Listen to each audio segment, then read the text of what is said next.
Yeah, and especially that one too. Like, even though it's like really cold, at times it tastes really good. I don't know what it is. Like sometimes you don't even have to microwave it. It's just sitting there on the counter in the box. Just open it up. Oh, hey, pizza. Just eat it straight, bro. Yeah, exactly.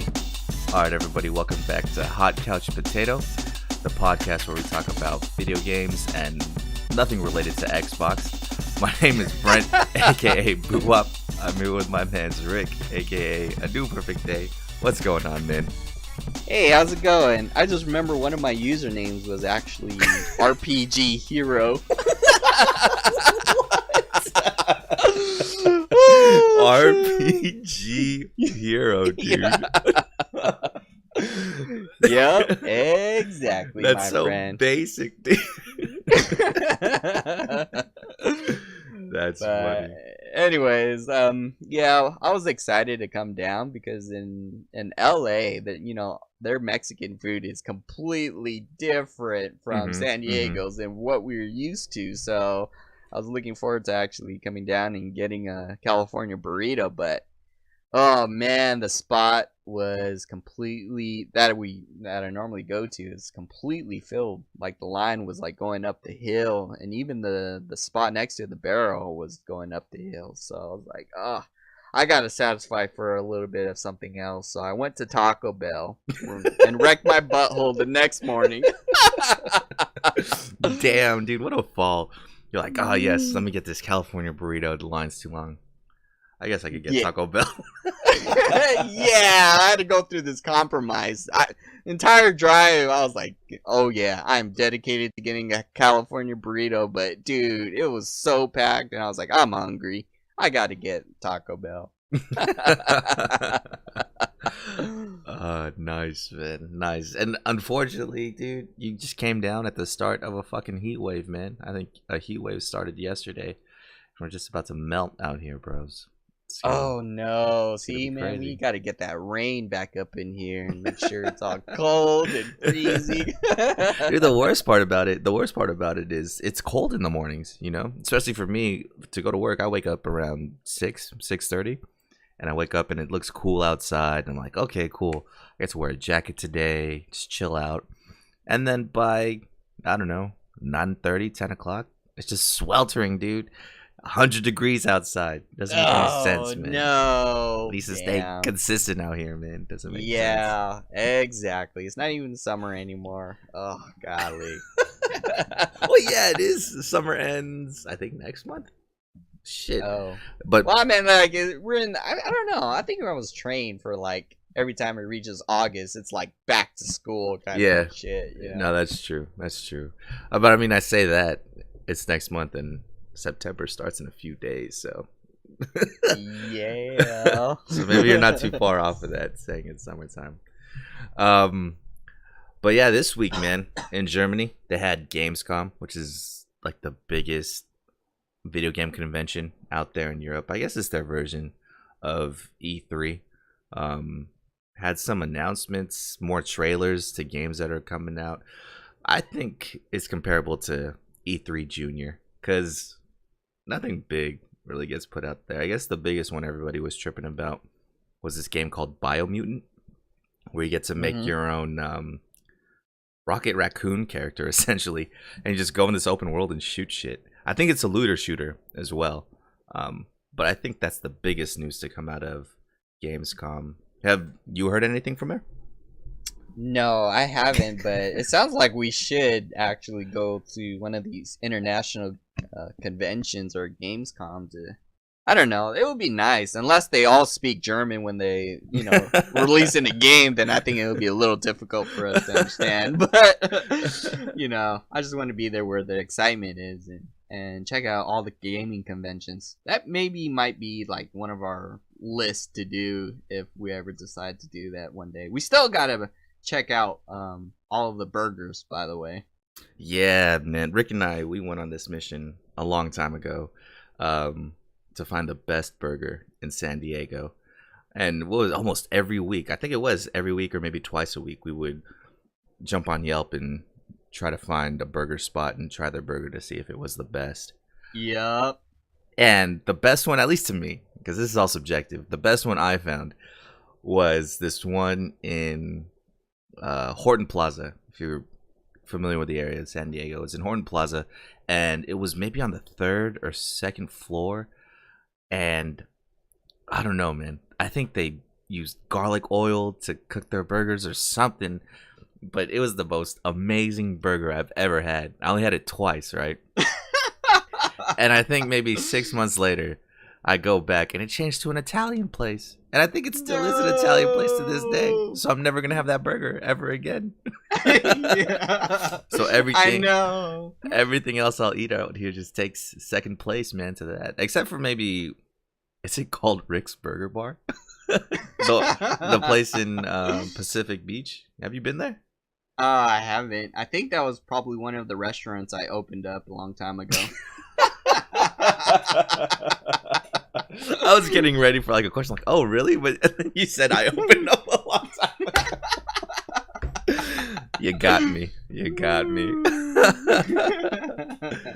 Oh, that's funny, dude. But yeah, I'm with you, man. I would be totally down to go to one of these European shows. Yeah. It'd be funny if they had like subtitles on the stage, if they do it all in German.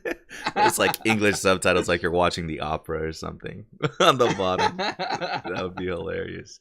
But yeah, I mean, nothing really crazy came out of Gamescom. I guess Blizzard announced a bunch of changes for all their games. They came out with a new animated short for May. Other than that, nothing too crazy. Have you seen that short, by the way? It was pretty a little sad, but at the same time motivating to play the game and all that. No, I haven't. How's it sad? Yeah, you gotta check it out. Like I was a bag of full of mixed emotions. The tears dude. started to leak out real quick. I am ready to be joining Overwatch. Damn, hard hitting. Okay. Yeah. Have you? All right. So you've seen the movie Up, right? Yeah, I have. You remember the first 10 minutes of Up? What is sadder, the first 10 minutes of Up or the May animated short?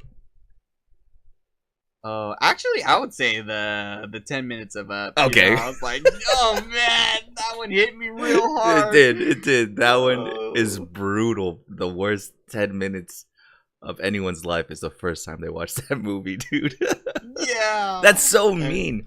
You go into that thinking you're watching a movie about this fucking grumpy old man and his little kid sidekick that makes him enjoy life again. And then you watch the first 10 minutes, you're like, oh god, I don't even want to watch this anymore. It's so bad, dude. Exactly. But yeah, that's Gamescom. Maybe one day. I know they have Paris Games Week too. I don't know how that compares. But they do bill Gamescom as the biggest video game convention in Europe. So who knows, man? One day. How do you even get these tickets? Is it like pretty pricey, or do you have to be invited to? There's special conditions to get into this Gamescom. No, I don't think it's any different from E3. I don't know if it's industry exclusive anymore. So I don't know. Yeah, maybe it's just like Comic-Con. You just find the time to register for tickets and buy them.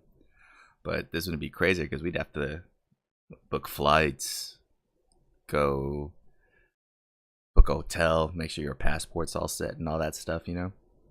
Yeah, exactly. Yeah, kind of spoiled out here, yeah? There's all these conventions here on the West Coast, whether it's LA or San Diego. We just jump in the car and drive there, you know? I was just thinking that. I was like, man, I'm grateful that PlayStation Experience is going to be back in Anaheim, but I was starting to think of like, man, maybe the people in Las Vegas or San Francisco were getting upset because they were thinking that it was going to go back to them, but here it's going to be back in Anaheim. So I'm like, man, if I lived in any of those cities, I would be pretty upset. Yeah, that's for sure, man. That's why I don't know. Do you think, because we've never been to a convention outside of Southern California. Exactly. That's why it's kind of wild to me that people come from all over to these. It makes it that much more important, I guess, man. I don't know. We got to go to one outside of Southern California one day, dude. Just experience what it's like to be the visiting team, bro. We got to see what it's like.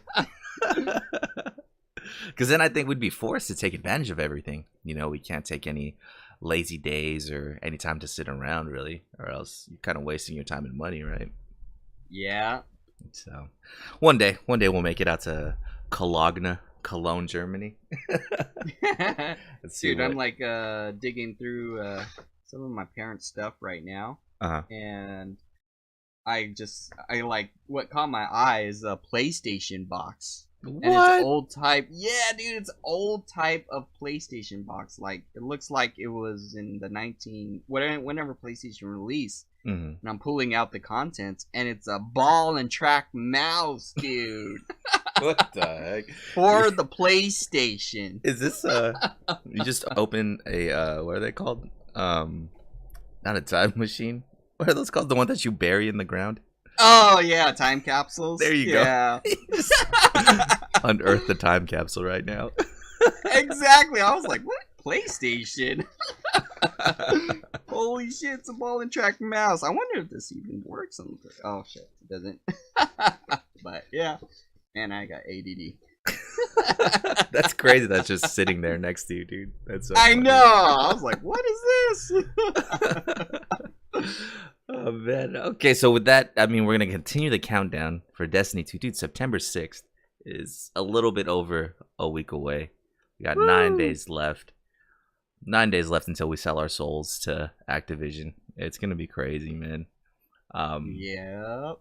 I want to talk a little bit. What's one of your greatest memories, man? What's your favorite memory from Destiny 1? Since that game is essentially dead, man. We're gonna send it off here. What was your favorite moment? Even though I was really stressful playing this, but I really I really enjoyed PvP as a team. Especially like during Iron Banner or when we all get together with a bunch of friends to PvP, play PvP together. And there are times when we would dominate so many people, but as a team. But then there are so many times when we get our ass kicked as a team. So it's embarrassing because it's like we're a specialized team, but we would like be so divided and get conquered easily. And then we're like, okay, back out, guys. We got to get out of this before the next team because they're gonna whoop our ass in the next match. So. I don't know. I think I really enjoyed it because of the competitiveness that it brought out from each and one of us. Like we were aspiring not to beat the other team. We were mainly aspiring who gets the most kills, who gets the most points, So it was like it brought out the fun nature in everybody. But then it also brought out the negative too when we get our ass kicked and we're like, oh, come on, guys, you got to get it together, get our shits together, or I got your back kind of thing. And it's pretty cool. There was a lot of moments that I really enjoyed in Destiny, but I would say PvP was the one that standed out the most. That's a good one, man. I think that mainly the cooperation that we all had and anything we did. Destiny is very much a team-based game. You rarely do anything solo dolo in that game, right? That's what I think. Exactly. All the raids were great for me. I remember the first time we beat the Vaulted Glass, and we were grinding on it for 2 weeks or something like that. Yeah. Couldn't beat it for 2 weeks, and we got to like the final checkpoint, and we saved it for Friday night or whatever. We were just waiting for our team of 6 to jump on, and Anthony fell asleep, dude. Oh, you remember that? Yeah, I remember that. We were all ready to go. Everybody was on the team. Someone who was kind of lagging finally joined up, and while we were waiting, Anthony falls asleep.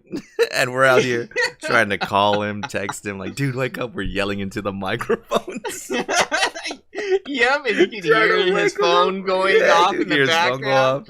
He's just fucking snoring away through this whole thing, man. Oh yeah, I remember. And then finally he wakes up. I think we beat the Vaulted Glass in like 2 tries after that. It didn't take us too long, and afterwards we played maybe 4 hours of PvP because we had such an adrenaline rush. We had to just still shoot shit, you know what I mean? Yeah.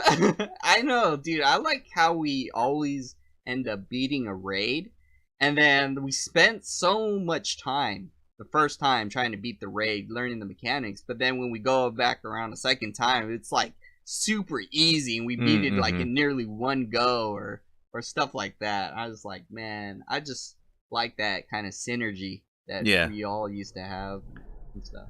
Yeah, man. Just gotta create it again, man. Learn these raids all over again, dude. I can't wait. It's gonna be good times. Another one. I don't know. You never played the challenge modes, huh? Of the raids. I don't think so. What were they? So they came out with I guess the last update of Destiny is they came out. They wanted to bring back all the old raids, because you used to play them and you would get low level gear. They never updated the gear up to current light levels. So what they did was they created challenge modes, so you could play the old raids, and they would give you high level gear, and the enemies would be high leveled as well, and you would have to beat the bosses under certain conditions. So let's say in Vault of Glass, I think some of the challenges were you couldn't let the Templar teleport. You remember that guy? The guy we used to push off the edge? Yeah. Yeah. You can't let him teleport, so we actually have to block where he tries to teleport to. And then with Atheon, when you get teleported, right? And you have to shoot what are those called? The little light things? Confluxes? I forget what they're called. Yeah. Conflux? I have no idea what those are called, dude. Light something? Yeah. But anyways, you get teleported and you have to shoot those, right? In the challenge mode, each of those glowy things has to be destroyed by a different person. So 6 of them spawn, 6 different people have to shoot it. So that's probably the craziest part, right? Because you have to get teleported, you kill 3, and then people have to come in, you have to switch out. The 3 people inside have to jump out, and they have to kill the last 3. So there's a lot of coordination that goes into it. Wow. What are the rewards you get for completing these challenges?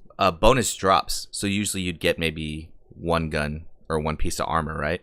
Instead, you get 2 pieces of armor or 2 guns, and then you get an emblem as well, I think.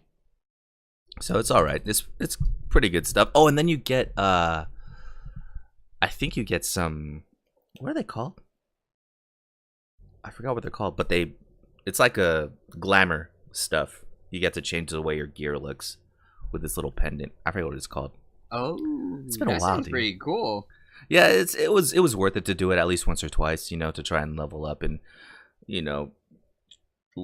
just wear all the OG Vault of Glass gear, but it was light level 400 or whatever the cap was. So it was pretty cool. What about that shirt that you guys used to get? Or you had to complete a bunch of challenges in order to get that shirt? Yeah. That was part of a book where you had to get achievements in the book. And once you unlocked you didn't have to finish the book. You just have to finish a certain percentage of it, and then they would send you a shirt. That was the funny part, right? Is the shirt is in the Bungie.net store, so you could buy it. But I think it's $77,777,777 or something like that. What happens if someone actually bought it with real money? I have no idea, dude. I have no idea. But essentially, what happens is when you finish the book, they give you this code, and so you go buy the shirt and you put in the code, and it gives you like a $77 million discount on it, and it ends up being $20 or something, the shirt. So I guess that was their way around of having that shirt be a little bit exclusive for people. Yeah, exactly. Yeah, I don't know. I wonder if someone can really buy it for that much. That would be so stupid, dude. Exactly, like they accidentally kept clicking next or something, and their credit cards were remembered. I would be fucked, man. Yeah. Well, kind of a side note, right? There's this talk show called Last Week Tonight with John Oliver on HBO, and he was trying to prove a point about something, and he was selling these moist wipes for $1 million, right? And he's like, yeah, you could buy these today, these moist wipes, they're like tactical moist wipes or something, for $1 million on our website.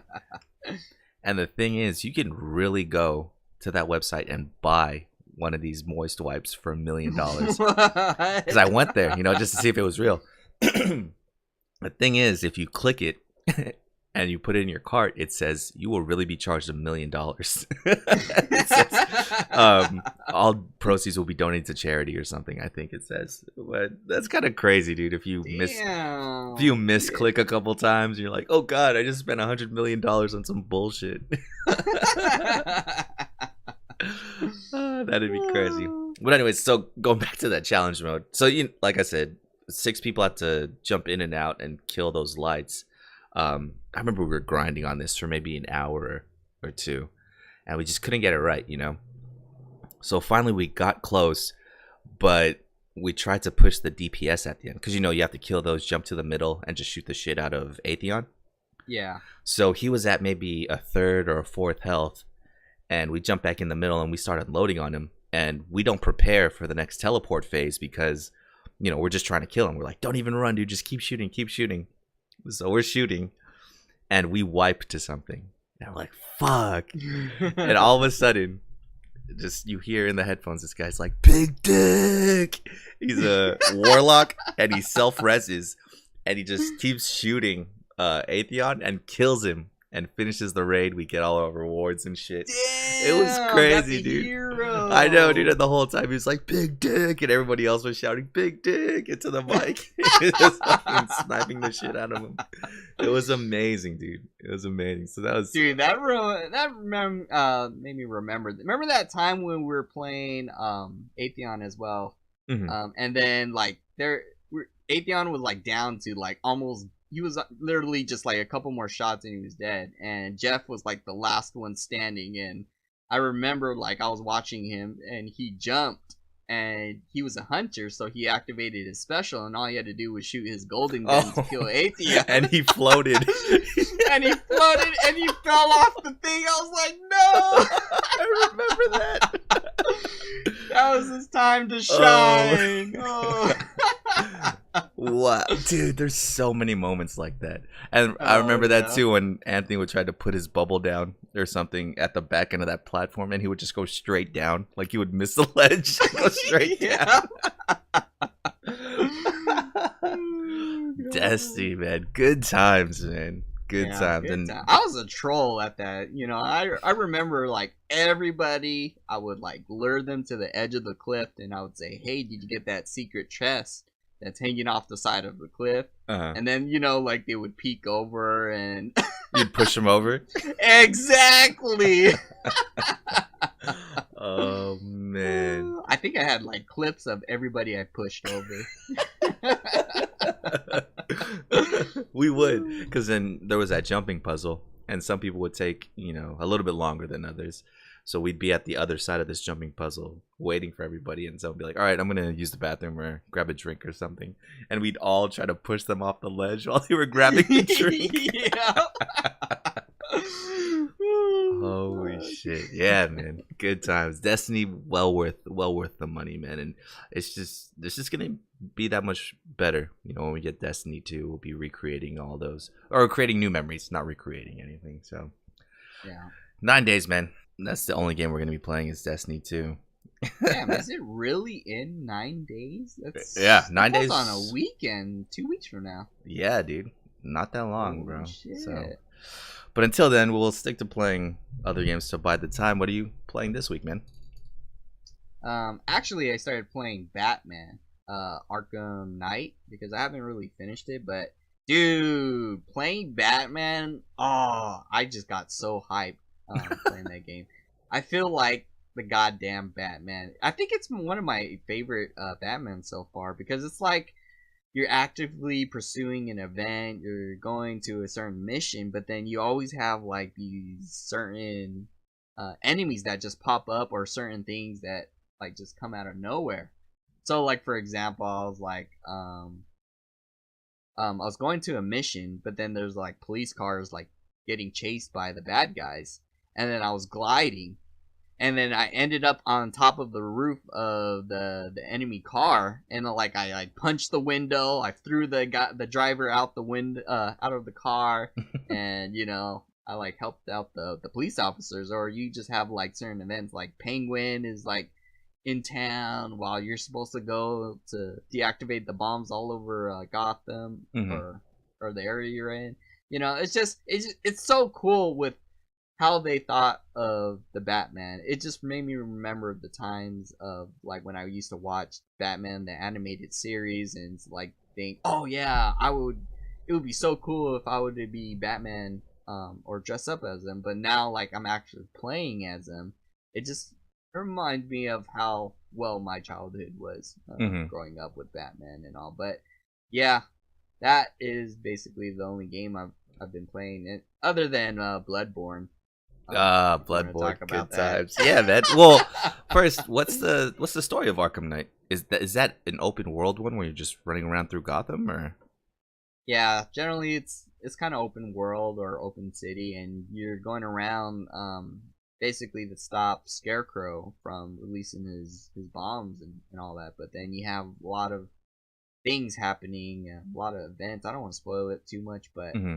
certain critical events happen, and you're going to go do these events, but there's more different villains, especially the villains that are like not too well known Mm-hmm. in the amongst the fan base, but like they start appearing like Calendar Day or like things like that, Mm-hmm. and it's just the way that Batman goes in and everybody's scared of Batman and they have that fear, and then you have like a fear meter or whatnot of like the people you're fighting, Mm-hmm. but everybody has that perception of, oh crap, this is Batman, I gotta run, and it's just like made me think I really need to create that game where you're Dude, I was actually just the thinking that right villain. now. Yeah, yeah. Yeah, and your goal is not to really escape Batman. Well, I guess it is really to escape Batman, but it's just not to get caught, essentially. Mm-hmm. So, or you have to do a lot of things. You got to sacrifice your buddies to for the villains to respond. Yeah, yeah. And anything you do would jeopardize your mission. But yeah, I got to create that game. Dude, you do. I think it's the greatest, especially with the popularity of Friday the 13th and Dead by Daylight. Shit, you might be Oh onto yeah, something, yeah. man. Yeah, you might be onto something. But that's cool. And so I guess essentially what you're saying is there's a bunch of side missions in this, right? Because you got your main quest of defeating Scarecrow. He has this stuff hidden throughout the city, but then random stuff pops up. So it's kind of like a side quest. Yeah, some of these are side quests, and some of them are actually like missions to progress the side or the main mission. So it's like kind of like two missions put together. Mm-hmm. Like for example, the Arkham Knight, which is terrorizing Gotham, and you have to like stop some of his people or stop like all of these drones that are around the city, beat up his men.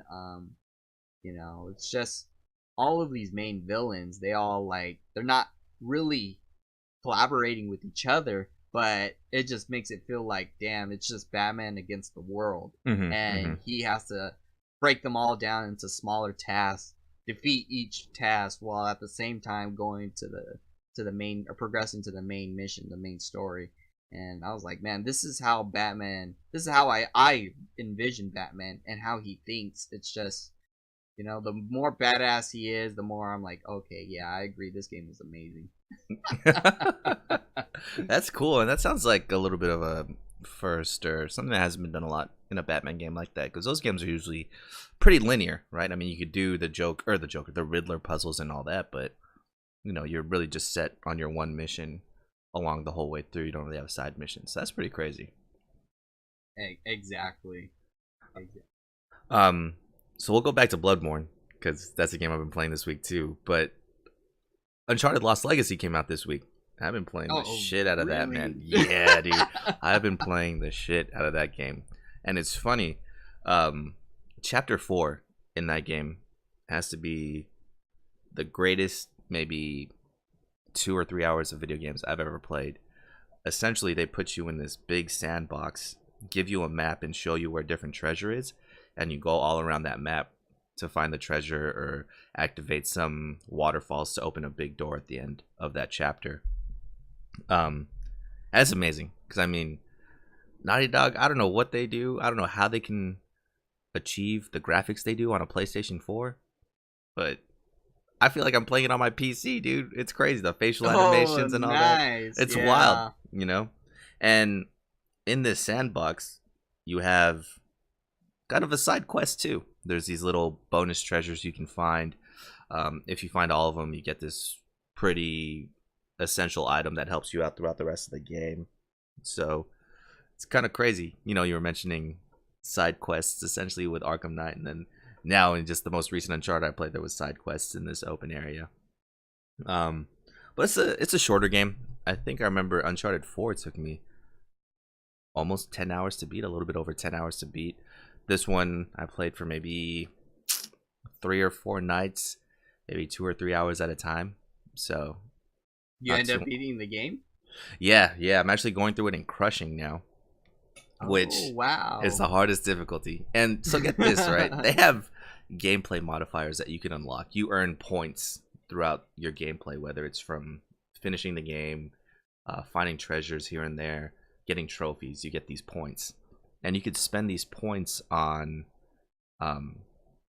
basically you play the game on Instagram filters.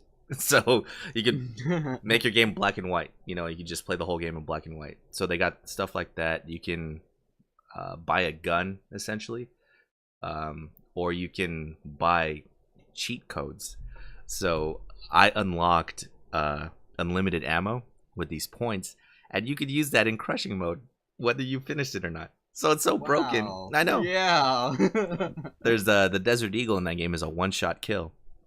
So I picked one up super early on, and even on crushing mode, I'm killing people in one shot, and I'm just running around with it, shooting unlimited ammo, dude. It's so crazy. I don't know why they let that happen, but it just makes beating it that much easier.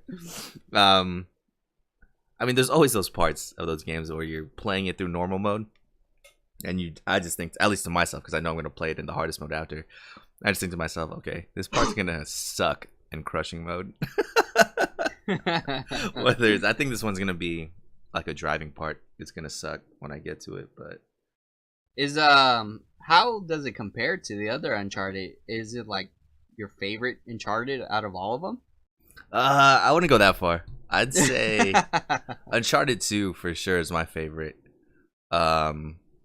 Is that the one with the train scene where you like start off and the train is all okay? Yeah, I think I enjoyed that one like the most too. Yeah, that one's my favorite. This one might be 2 or 3. Oh, really? Number 2? It might be. Yeah, I have to play, what do you call it again? I have to play Uncharted 4 again, because I didn't beat that. I didn't beat that on crushing, and I think if I play that and beat it on crushing, then I have a better idea. But I think because this one is in recent memory, it stands out.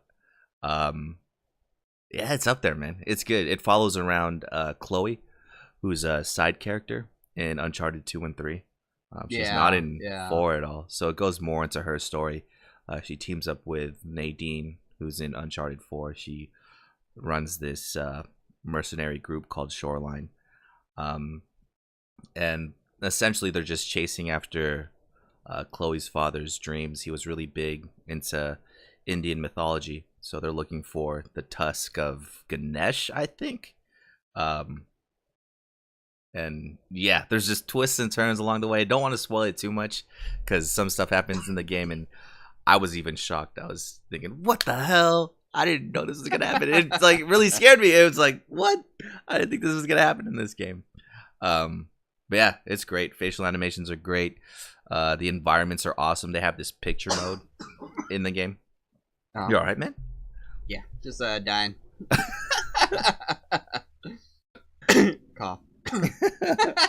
But they have this picture mode in the game where you could press L3 and R3 at the same time, and it'll pause whatever you're doing, and you could take a picture. Like I said, you could put those filters on it. You could put a frame on it. You could change the positioning of the sun. You could make the character do a facial expression. It's fucking crazy, man. I think I would have beat the game a lot faster if I wasn't messing around with photo mode the whole time. Because, you know, Uncharted, you climb something and you see an amazing view. It's like, yeah, I gotta take a picture. So I was doing that the whole way through, and I had to finally just tell myself halfway through the game, all right, I gotta stop, dude. I want to get the story. Let me finish this. Dude, that's how I was with the Last of Us. I was like taking so many screenshots. I think there's even like camera mode where when you're like hiding behind a corner, you can activate it and it shows like the environment or like a scenario that you're in. It's just, I don't know. Even though I don't even go back to these screenshots anytime soon, I just like taking a bunch of screenshots or all these memories. Yeah, man. See, I don't know how Naughty Dog does it, because Last of Us is Naughty Dog too. Like, oh, that's why maybe everything they do is great. I don't know. And you see other games, and you're just thinking to yourself, why can't you do this? Exactly. Right. So it's funny. And kind of a comparison after that, I played Uncharted, Lost Legacy, and then here and there I'm still playing Golden Abyss. Like, its graphics are so crap. But it's okay because the story's carrying it. Yeah. And I think now I'm getting to why you can't play that on PlayStation TV. It's because they use a lot of the touchscreen features on there for anything, essentially. I mean, I think if I want to pick something up, I could just tap it on the screen and I pick it up. So that's probably why you can't really play it on PlayStation TV like that. They shouldn't have even introduced PlayStation TV. If it's like, okay, we're gonna only let like 25% of the games onto the system, Yeah.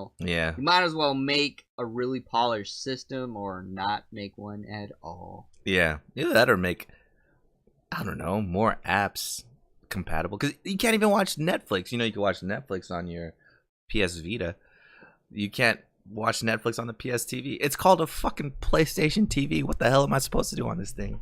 Exactly. Even the Chromecast or the Fire Stick is like really small in comparison to the PlayStation TV, and it's like they can do a lot with the technology inside those two. Yeah, so many streaming services in that, man. But yeah, so I just mainly been playing Uncharted, going through it again on Crushing. So I got to the part where I'm in the sandbox and I'm really just exploring a lot more, trying to get all the treasures and stuff, because I'm a trophy whore. So going through all that.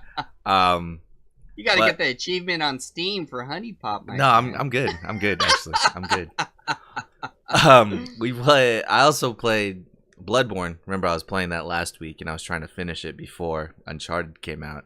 I only had 2 bosses to beat, and I had spent a couple days grinding for these attachments to my weapons, and I was like, all right, dude, screw it, I gotta go in, I gotta fight these guys. And the one that was giving me the most trouble, this guy called the Orphan of Kos, I killed him in like 2 tries. It was horrible. Whoa, I was so mad at myself. Changed? I don't know. I think you evolved. Something I gotta back tactics. I don't know. Legitimately, after all of my grinding, I maybe only got 1 attachment. Because the drop rate was fucking horrible. Yeah. And I don't know what it was. I think maybe I had some time to breathe and reevaluate my life and win some fights, against other people and get my confidence back up. You know what I mean? Yeah. I just, instead of getting my ass beat for like 2 hours straight, I just jumped in there with the swag and beat him in 2 tries. I don't know. I can't explain it, dude. I don't feel like I was doing anything different, but who knows? Maybe I just had that confidence to land that extra hit and get greedy on certain points. Yeah, that was a super fun fight. And then the last boss I beat, I think I did him out of order, but the last boss I had to fight was Lawrence. Is it Lawrence the First Vicar? Essentially, he's Amelia, but with fire all over him. I don't remember the bosses. All I remember is like I gotta survive. No, that chick we fought in the church yesterday. The one that's like a werewolf. Yeah, or yeah. The one with like a bunch of hair and all that. Yeah, exactly. So basically, he's her, but on fire. And then halfway. Oh God! How do you even hit that? Yeah, no, it sucks because if you get too close, the fire kind of staggers you and interrupts you. So it's horrible. But it's funny, right? Halfway through the fight, his legs get cut off, so he's just crawling around. So I'm thinking, oh yeah, this is stupid. I'm gonna kick this guy's ass. No, he turns out to be harder. He starts spitting lava at you, and he moves around. Party. Yeah, dude, he moves around faster, and if you manage to get behind him, he has these quick slash attacks that just two-shot you. It's ridiculous, dude. But managed to beat him, and of course, I'm after the trophy, so I had to find all of the weapons in the DLC for my last trophy, and just did that. I had to beat a couple hunters, so it wasn't crazy. Yeah, I was hoping to get my blood tinge up. I just remember my cousin's build of the blood, and he was like fully onto that stuff, and it was actually like nearly one-shotting everything, even like the bosses. It took out whatever he shot would like take out 3/4 of their life, because he what just the fuck? maximized. I know my cousin is pretty good at like finding the most cheapest build, efficient build in the entire game. Mm-hmm. Like for example, like in Dark Souls or Demon Souls, he was a faith build which nobody had defense against, so he was like one-shotting everything. And then when it comes to skipping past Dark Souls 1, but Dark Souls 2, he was into dark magic, which he was like nearly one-shotting all of the bosses too. Damn. So he just finds these crazy builds that like are very extreme or are very not popular, or he's like, I don't know, a frontier of this stuff, and then pioneer. Yeah, he's a pioneer of this shit. Yeah, so I don't know. I think they patched it, but I need to get my blood tinge up in order to start changing my build. Yeah, and I have to see that too, because I dabbled into a little bit of Dark Souls 2, just to make sure I really didn't like the game. And I saw you got that. And I saw that, there were aspects of it that I could work with and I could play, because you really can't dodge roll in that game, right? It's more about blocking, and combat's a lot slower in that one. So that's why it didn't really resonate with me when I started it, but wanted to give it another chance, and I think that might be the way I go if I play that again. It's just using that dark magic, dude. Who knows? Yeah, you maximize that stuff, dude. A lot of things will die in your wake. So yeah, man. After I got all the trophies for Bloodborne, just 100% that game, I thought I was, gonna be done. I could put Bloodborne aside for a little bit, let it collect some dust in a box or something. Psych! I gotta play co-op with my boy Rick. Yeah. which is the craziest experience. I mean, I don't think I played Bloodborne with anybody else. I soloed that entire game. I just played it offline, and just beat everything up on my own. And I don't know, the game is that much greater when you're running around with your bro. Exactly. It's so much fun, dude. We're up over there beating up other hunters, you know what I mean? You invade my world, motherfucker. Yeah, dude. Rick gets invaded, and I didn't get summoned into his world yet, so I'm tripping. I'm just hearing him fight this guy, and I'm like, no, dude, I wish I could help you. Yeah, I was like, I need help. And in the middle of his fight, I get teleported into his world. I just run up. Hero comes in. Yeah. Backstab the guy real quick. Yeah, wrecks him. I'm like, yeah. But it's a totally different experience, man. Exactly, just playing with other people. I don't know. It just makes the game way more better, because I always remember that, like, I would dread just going into different areas or different maps, and it was like, man, I'm gonna do this alone. I'm gonna get lost, and these monsters are all hard, but when you have your bro who's strong as shit, no, not even. I'm like, yeah, this game is amazing. And I mean, not to say we weren't invincible, right? I mean, we still got annihilated by some bullshit enemies. I think. Oh yeah, definitely. My least favorite part of the game is the Forbidden Woods. Is that what it's called? Basically, yeah, if you played Bloodborne, it's the part with all the snakes. I'm like Indiana Jones. I hate snakes, at least in Bloodborne. It was the worst, man. I'm over there getting killed by everything, getting poisoned and all that. So I want to jump in there with Rick, just two-man it, because we're just breezing through everything. We beat Vicar Amelia in one shot. We went down to Old Yarnum and beat up on the Bloodstarved Beast real quick, man.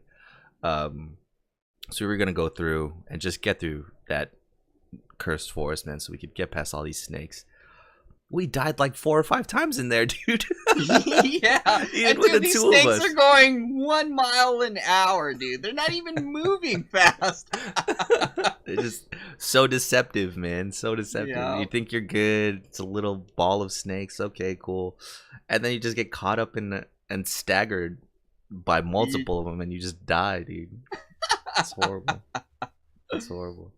But it was good times, man. We ended the night killing the Shadows of Yharnam.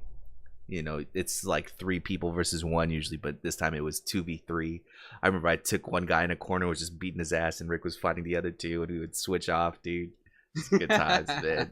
Great fight. Great fight. Yeah. Definitely looking forward to do more of that. Dude, we should... I don't think you could fight Gehrman with 2 people. That'd be crazy if we just double team him.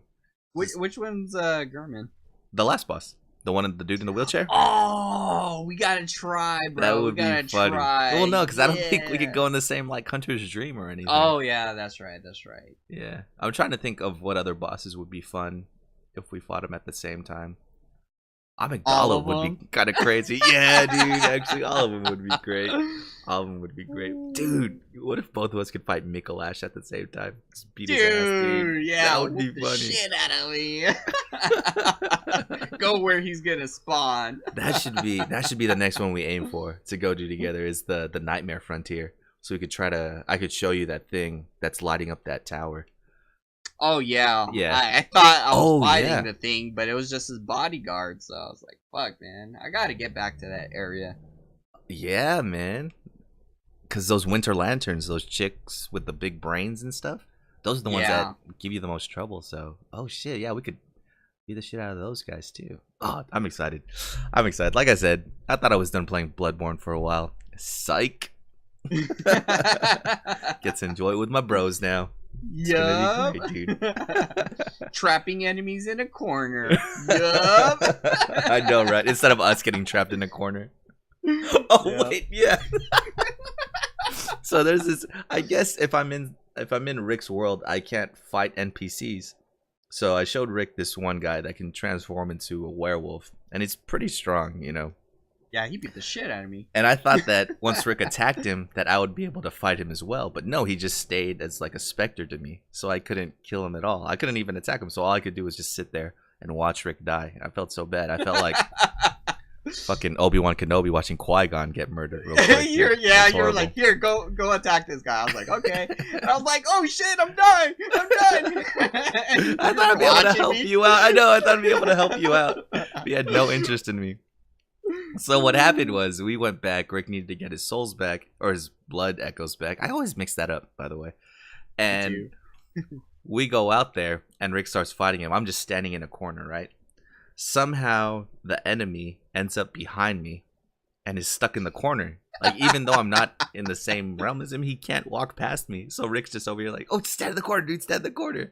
So I'm standing there. I have the guy pinned. He can't move or anything. Rick just unloads his heavy attacks on him and kills him. Exactly. Even though he was stationary, he kept hitting me hard. I was like, how are you doing this? You're trapped and you're still killing me. But you're able to kill him and use that cool exploit. yeah, he does have some pretty horrible attacks. I think his arms stretch when they punch you and stuff like that. So, man, good times. So last week we said we'd talk about maybe a stain on video games, a low point for video games, and that's video game movies. Now, we're going to talk about whether they're live action or animated. There's a little bit of both out there in the world. Let's start off on the positives, man. What are some of your favorite video game movies? It was actually kind of tough to remember what the video... I don't remember the video game movies. It's like I knowingly just like block it out of my memory. Put it in the back of my brain and pretend like it never happened. But I think that when I had to research what I remembered, it was couple of the live action. Surprisingly, I don't even have a list for live action. But anyways, the live action would be like Mortal Kombat. Do you remember like one? Yeah. So I really enjoyed like the first couple of Mortal Kombats, but I think when then 3 hit, it got a little strange with the different realms and all that. But I enjoyed like the first two, even though rewatching it again, it's like a little cheesy. Like with the whole bucket scene with Sub-Zero. Oh yeah. Well, didn't Sub-Zero become a good guy in the second one? So we killed it. I think we killed his bro, or killed the evil one, and then the good one was like in the second one. So okay. And I think he didn't even have a mask. But, yeah. To kill the first one, I think they just like threw an ice bucket at him. And yeah, it turned into an icicle. Yeah. Exactly. So I remember that the first Mortal Kombat, it had that awesome song, like the Mortal Kombat. Yeah, exactly. So that got me hyped as shit. Just remembering that movie, even though it was cheesy, it was a good childhood. I don't think this next one counts as a movie, or like a video game. It would be like something in the Marvel universe, like Iron Man. So I don't want to dwell too much on that. But the next one, I know that a lot of people didn't like this one, but it would be the live action for like Super Mario Bros. What? Yeah, I enjoyed it. I think it was because I was too young at the time. So, I was so in love with playing Super Mario's. I was a super like nerd freak with them. But that was the movie with like John Leguizamo and I forget the main Mario person. But yeah, I don't know who Mario was either. I was John Leguizamo because he's been in a lot of stuff since then too, man. Exactly. So I just remember like they would have those rocket boots, and Yoshi was like an actual dinosaur, and I forget what Peach looked like. But I liked that movie at the time, so my opinion of course changed now. But looking at the animated video game, I would say it would be like cartoons, and I don't even think it would be considered a video game. It would be like Double Dragons, even though it's a video game. I really enjoy the cartoons. Next up would be like Ninja Turtles. I enjoyed the cartoons so much, and I think that everybody would agree that at the time that Ninja Turtle cartoon was pretty good because it had the whole aspect of everything. But I guess the video game would be based off of Ninja Turtles. Yeah, the cartoon and stuff. Yeah, I really can't say that would be one of them. But Mega Man, I definitely for sure with the one with like rock and roll and all that. Wait, that was a movie or that was a series? No, it's a cartoon. Okay. It was like, I think the theme song was like, he's a fighting robot, Mega Man. So I really like that cartoon. Next would be Red Hood, but that's not a video game. The Fatal Fury movie I really liked, and that was with like Terry Bogard. And, yeah, I don't remember that one at all. Yeah. Oh wait, I do remember that one. What's the? Oh man, I remember the voice acting was horrible. Yeah, exactly. See, I don't even remember anything about the movie. I just remember that it was a cool movie. So I should have played more of the Fatal Fury series to understand what's going on. But all I remember was like all of his attacks was like bomb, knock, shoot, and crack, shoot kind of stuff, or like power wave. So next up would be not the live action, but the Street Fighter animated movie. Yeah, dude, hell yeah. And I remember there's like the Chun-Li the shower scene. Yeah. And then Vega comes out of nowhere. Yeah, dude, that's like the main reason that fucking movie stands out is because of that scene, man. Awesome movie. The last two I would like to mention is the Last Order Final Fantasy VII. Have you seen that movie? Last Order? No, I haven't seen that one. Dude, you gotta actually check that out. It takes place a little bit when Cloud was a soldier still, and a couple of cutscenes when Sephiroth was going crazy, and they animated that part, and the fight between Zack Cloud and Sephiroth, which was kind of short. The battles were all kind of short, but I would definitely recommend checking that out. Wait, this is official? This isn't like fan made or anything? No, this is official. Oh shit! They released okay. this like 5 or 6 years ago. Yeah, it's an actual movie. So it's called The Last Order Final Fantasy VII. Yeah, definitely recommend that. And the last one I would mention would be Batman Assault on Arkham, which was like assembly of the Suicide Squad.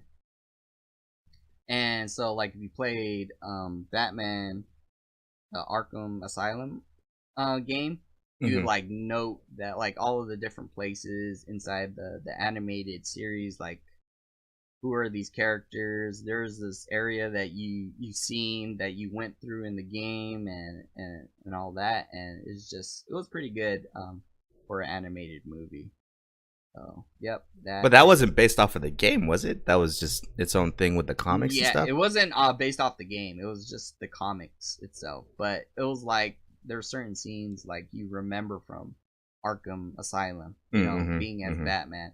And Batman was kicked ass in Arkham. He took on all of Suicide Squad. So at the same time, you know, that's how scary Batman is. I don't know. I'm like pretty biased when it comes to Batman, but yeah. I like Batman and Superman, and Batman games have, you know, taken the plate so far, especially all of the animated cartoons and the series of Batman, the New 52 and Justice League and all that. I really enjoy it a lot. Yeah, dude. I just discovered recently that the whole animated series of Batman is on Amazon. I've been watching the crap out of that, dude. It's amazing. Yeah. Dude, you gotta get into the Batman games and try That's to true. past. I do. Yeah, finish those up, bruh. I know, like I took all my energy just to restart Arkham Knight. I know. That's the thing. You have to commit yourself to those games, man. Exactly. And I don't know if I can do it right now, bro. With all the new games, yeah. Yeah, exactly. It's kind of crazy thinking about that we used to watch that when we were kids, the Batman animated series. Some of that stuff is kind of dark. I wonder if I comprehended it like that when I was like 7, 8 years old watching that stuff. Yep. But yeah, man, pretty good list. A lot of yours are the same with me, man. Mortal Kombat, I think, is one of my favorites. Woo! Because watched that in Sweetwater Theater, man, across the parking lot from Wonderland, dude. Oh, when that was a movie theater. Yeah. I watched that there. I remember, you know, because my dad loved video games, and I think I mentioned a long time, maybe in episode 0 of our podcast, that my cousins and I would just play Mortal Kombat all day. So we took a bunch of us out there to watch that movie, and it was great. I remember we were kung fu fighting in the parking lot and shit afterwards, man. Awesome. And then I'm with you on the Street Fighter 2 animated movie. I think that was the greatest one ever. I forgot about the Fatal Fury one though. Might have to watch that again. Because there's other Street Fighter animated movies that aren't as good. I don't know if you've seen. Is there one with Ryu's little brother? Have you seen that one? I don't know. I've only watched the other one that I mentioned. Oh, okay. Yeah, there's one with Ryu's little brother, and the whole time he's just like, "I'm gonna help you, big brother." Like he's just fucking following Ryu along the way of this fucking adventure, and it's just horrible. It's so annoying, dude. Yeah. I think there's maybe 2 or 3 Street Fighter movies, but yeah, the Street Fighter 2 animated movie is the best one. Final Fantasy VII Advent Children, I dug a lot. It showed right. Yeah. life after what happened in Final Fantasy VII a little bit. Cloud essentially becomes a messenger boy, delivers packages. Yeah, did you watch the remastered version? Like they added so much and they changed the story a little bit. Yeah. I think the MVPs of that movie for sure are Rude and Reno, man. Yeah. MVP. They're my favorite characters in that movie, man. They just didn't take anything seriously. They don't explain how Rufus survived, huh? No. Nope. He's just in that wheelchair and it's like hanging out. But yeah, it was cool. All the callbacks to the game were in there, and then like I said, it extended the story a little bit and showed you what happened. There were still those people out there who were trying to finish the reunion and do all that stuff with Genova that Sephiroth was doing. So The fight scenes were fun too. I like how they had the Final Fantasy battle theme when Tifa was fighting that one guy in the church. Oh, in the church, yeah. Yeah, that's amazing. That stupid little girl threw all their materia at him, so they stole all of that shit. So bad, dude. Another series I liked. I don't know. Maybe it's because I played it a lot as a kid on PlayStation, but the Tomb Raider movies I kind of liked, man. The live movies? Yeah, with man. Angelina Jolie? Fuck yeah, dude, because Angelina Jolie was like my middle school crush, man. Yeah, like that's what I was gonna say. I was like, I liked the Angelina Jolie being in it because she was like posing after anything she would do, with whether it's like hanging off the ceiling, and then the camera would like zoom in on her lips. You know, like, ooh, okay, I like this where this is going. What is she even doing? I don't know, but hey. Because it's like, yeah, man, it's like an Indiana Jones movie but with a hot chick in it, man. How can you go wrong, bro? Yeah, He's out there looking for treasure and stuff and finding all these. What was that one?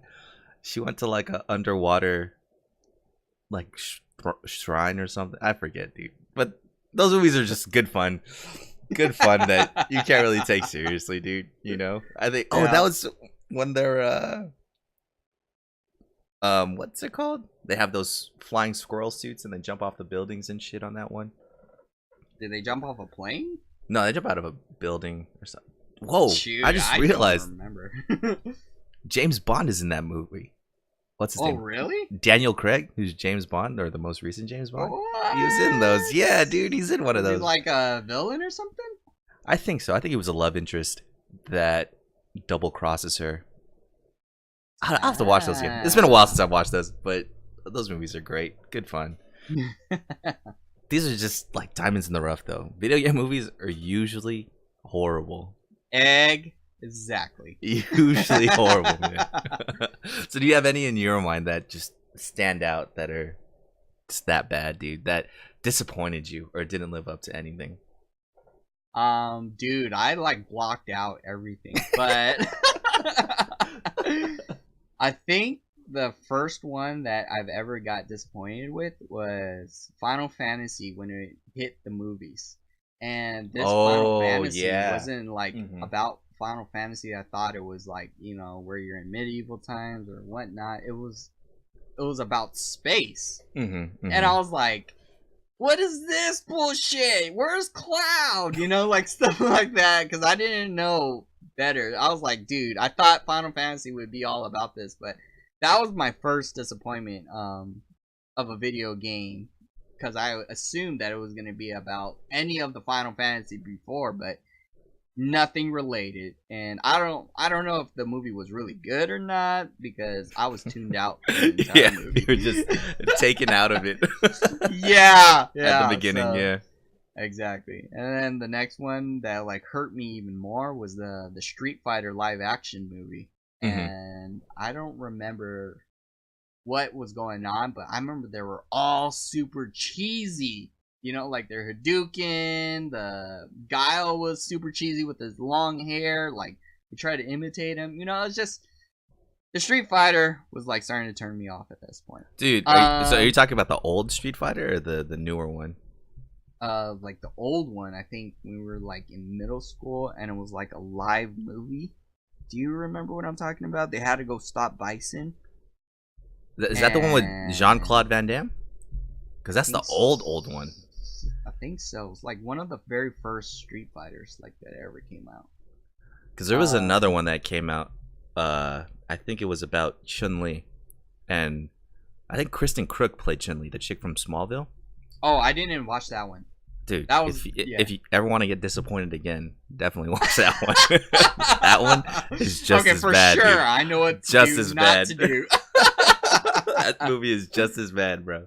Oh shit. Okay, and then the next one I would say is like Resident Evil, the entire series. Oh, thank you. Yes, dude. I don't know whether they were trying to follow a different storyline and all, but it was just completely different, and the way she would pose, after every scene, whether she got off the table where she was being experimented on or she had things attached to her, she was like posing.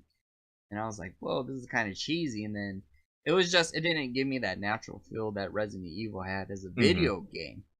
So, and then later down the line, as soon as more Resident Evils were releasing, it was just, action was getting all more cheesier, and she was just flipping off the walls and posing, and, I was like, okay, they're kind of overplaying this scene for her.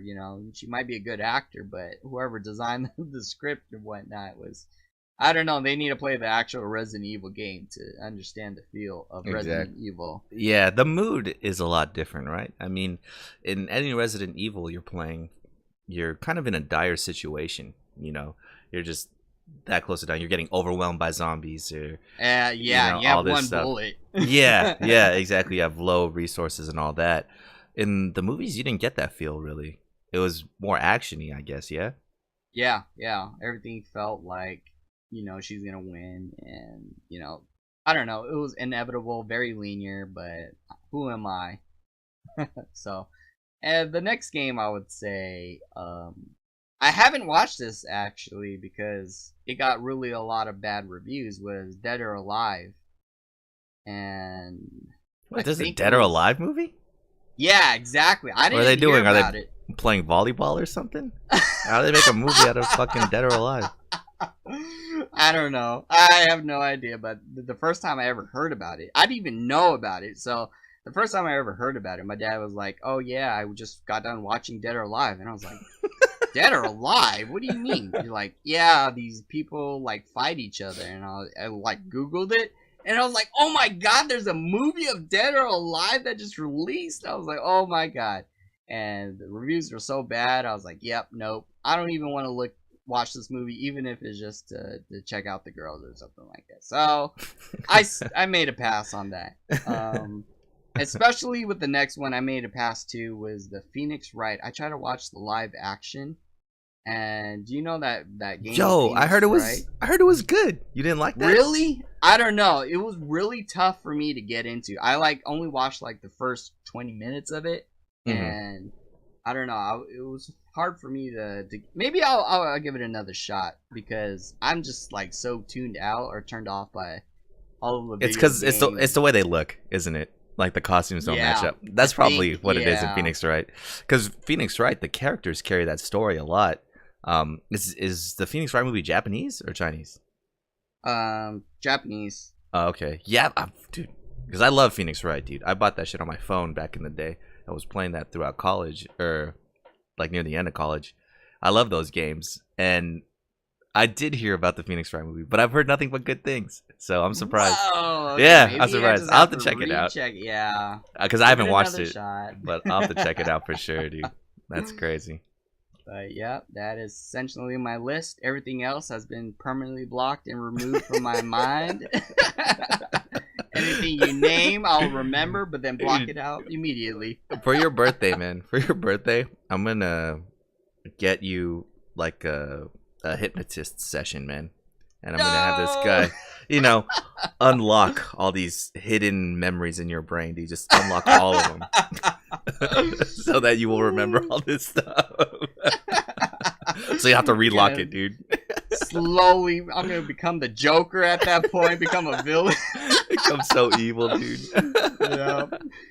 But I agree with you on most of your picks. I think the biggest one for me too was Resident Evil. I definitely grew up with that story, fell so much in love with it. The movie comes out, it's about clones and bioengineering and the supercomputer and all this stuff, and they just happened to throw the mansion from Resident Evil 1 in there.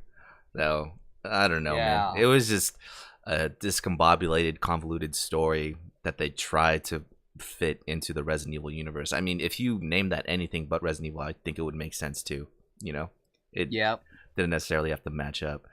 And then another one that, I don't know, maybe it just didn't fit in with my mood at the time of it, but a lot of the Pokemon movies I didn't really like, man. Those were kind of bad to me.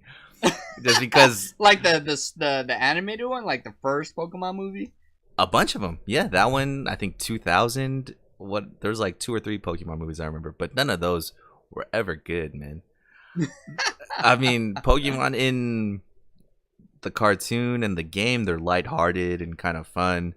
And then you watch the movie and it's so serious. Like Ash is about to die.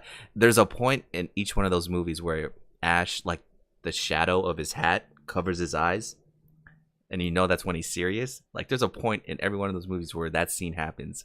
And it's just, I don't know, man. Like for real? What are we doing? Why is it so serious all of a sudden? I just hate how Ash like goes to each of the Pokemon and they're like all legendary and then they're all befriending him and he never catches any of them. Yeah. And it's just that easy for him, right? To just cooperate with these legendary Pokemon and for them to accept him. You know what I mean? Yeah. I don't know, dude. None of those movies made sense to me. Because, I mean, the TV show was great, right? I mean, it had its serious moments during Victory Road and, like, when he was at the gyms and stuff. But the movies just took it too far. They weren't even as good as some of the episodes, I think. So. Exactly. Yeah, man. There's a lot of them out there. And I think that we just have these expectations of them, right?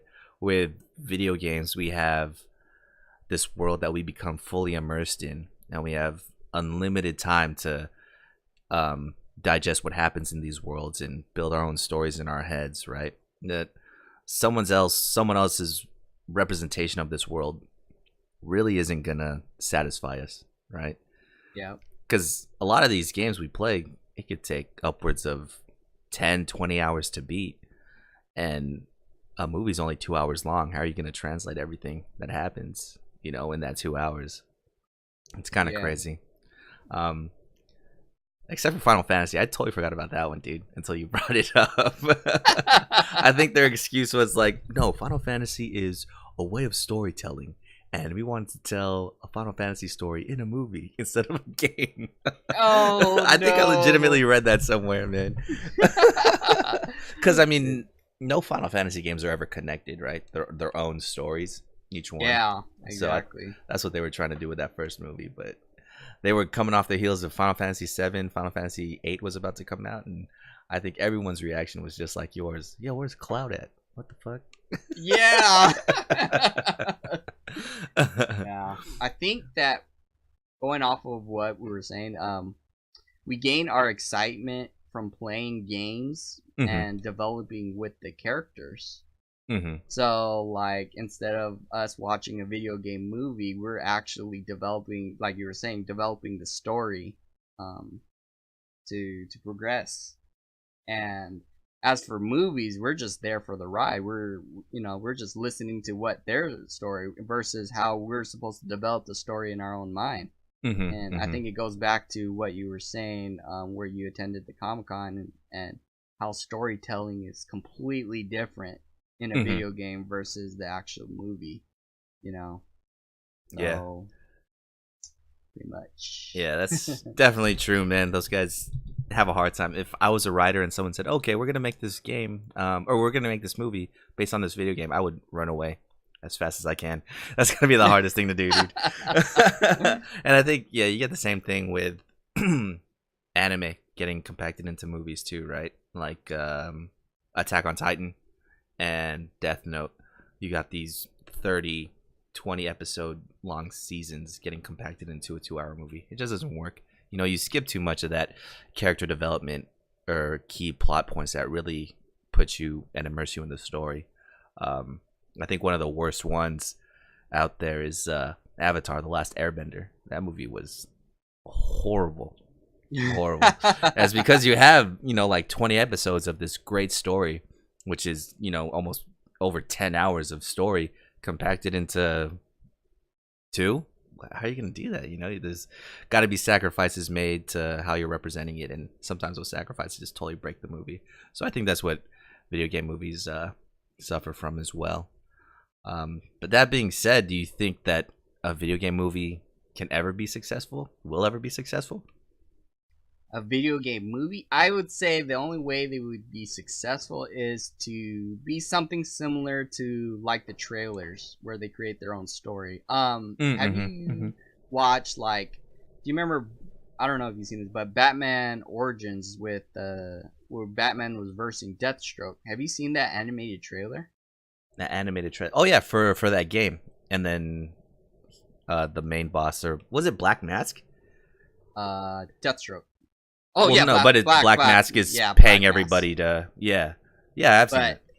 Yeah, and the trailer with Arkham Knight too was pretty good, but it's just the direction they took. They were able to personify like the video games into this animated trailer or their version of how Batman should be, you know, and I think that's how it plays on how to be successful for a video game movie too. It's like they just have to be able to convey their story or something like that within the origins of, or the responsibilities of the character itself, and that's how they can develop. You know, I feel you like have their own standalone story within a video game universe ish. Yeah, exactly. Okay, exactly, but then not stray too far of people's expectations. You know, like you don't give Batman superpowers or anything. Oh no, yeah.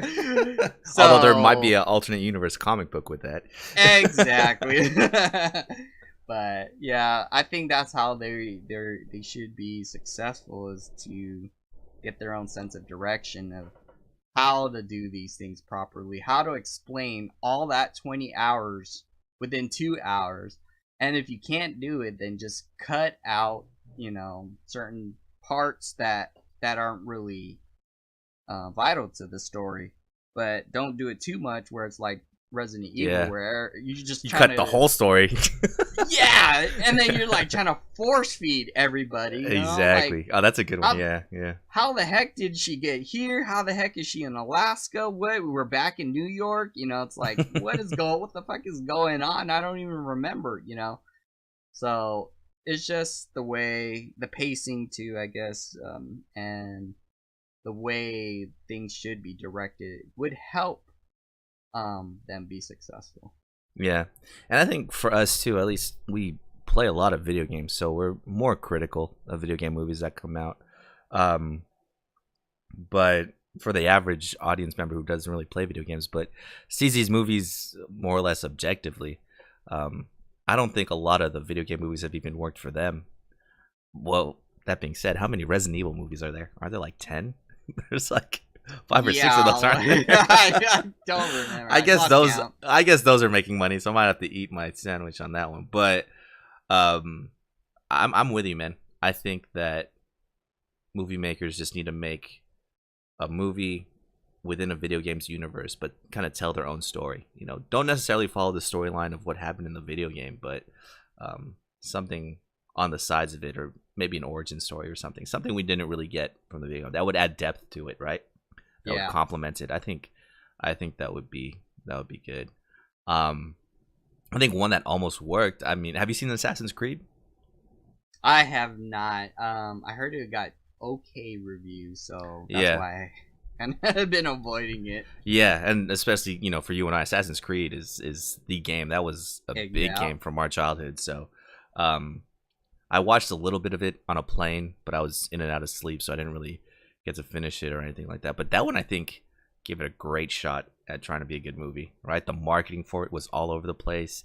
Wherever you went, you just saw Michael Fassbender in his hood and shit. So that was the most decent try of trying to make a good video game movie, I think. But what about for you, man? What would be your perfect video game movie? Like, what would you like to see? What would just be the thing that would get you excited to watch? I would say Honey Pop. I mean, I would say.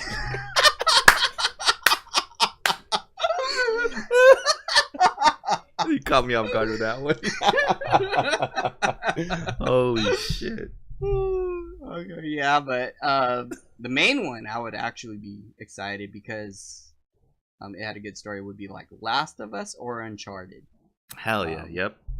because the way that their story in the video game was told was very fluid, very smooth, and the story was super strong. And for a lot of people to understand or just like jump in into the middle of the game, like I was playing Uncharted back in the day on the PlayStation 3, and I didn't really have to explain much, but like Marnelli came in and she was just like, "Oh, you look like you're treasure hunting and stuff," and I was like, and got it right away. Exactly, yeah. Yep. And then like when I get into like a fight scene, she's like, "Oh, you're like trying to run away from these guys from the with the treasure." I'm like, exactly. I didn't really have to explain much, but the story was that good, or the gameplay itself, it just was able to tell what's going on. And I think one other game would be good would be like Witcher 3. It has a lot of lore, and the DLC and all that, so it's like you don't have to focus on the main story of Witcher 3. You can just focus on his side quest and make that a movie. Yeah, or one of the many adventures he's had before the game or something. Exactly. Yeah, that'd be good. There's so many different adventures, so many.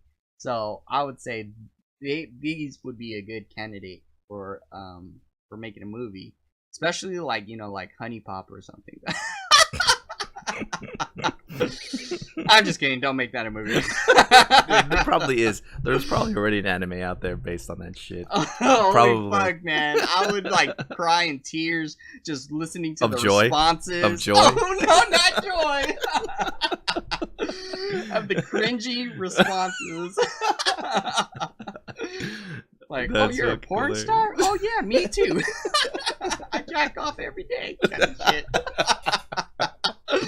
Oh, like, nah, bro. That's not gonna fly in the real world. So, that's funny. I think I'm with you though on everything besides the Honey Pop stuff. I'm with you.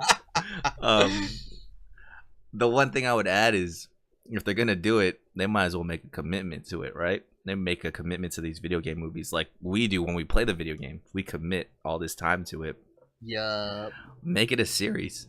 Make like a Avengers type of series of movies based on a video game. I think that'd be great. You then have the time to develop these characters, develop this story over time, and it'd be that much better, right? Like how great is it when you watch an Avengers movie knowing the history of each hero that you've witnessed in their own 2-hour movie, right?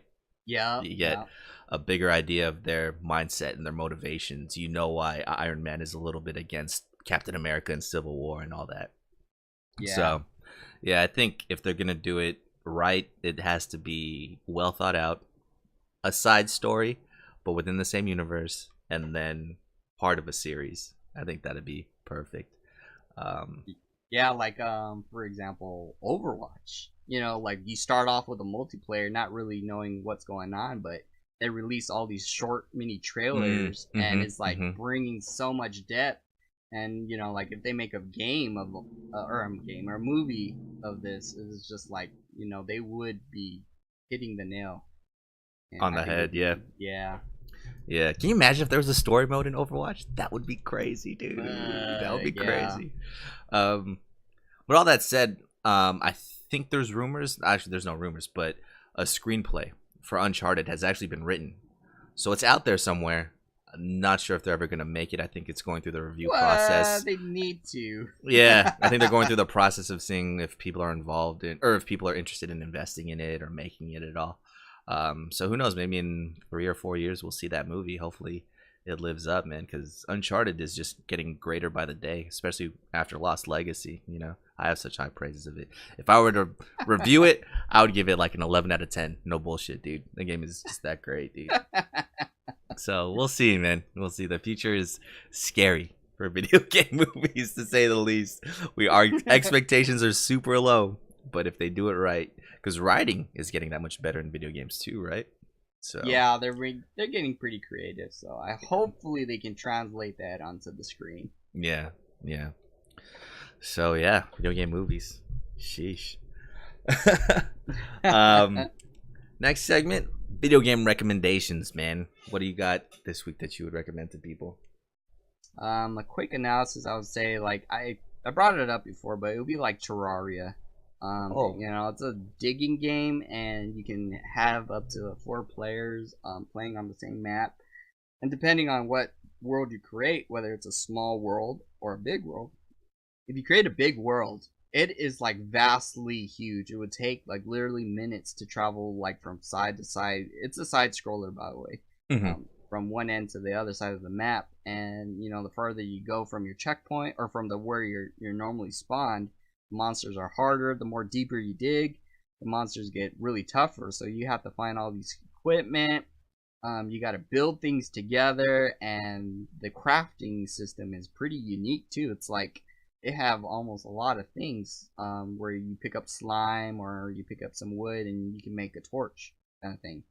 So it's just, I don't know, it's pretty innovative like how they approach this game, and I would definitely recommend it, especially if you're going to be playing with other of your friends. And you know, I was playing with my nephew, and my goal at the time was to build a castle in the sky. So you know, I was playing with my nephews, and I was like, I got that idea from Sword Art Online, and I would build a castle in the sky, and I set my castle in the sky to have like a lot of traps, and I did like something unconventional, which I brought lava from the ground all the way up, which, you know, you can't really do, and I did that with like a bucket. So, you know, the game is cool, and I definitely recommend it. There's a lot of innovative things to do, like find treasure, find weapons, become stronger, fight each other, dig, build, and create. So I think that's why Terraria was pretty popular. Nice, man. I would recommend Shovel Knight if you have not played it. I definitely have pick not, that up. But I gotta pick it up. Dude, oh man! It breathes life back into 2D scrollers, or side scrollers. You know, like those jumping action games like Mario and all that. It's awesome, dude.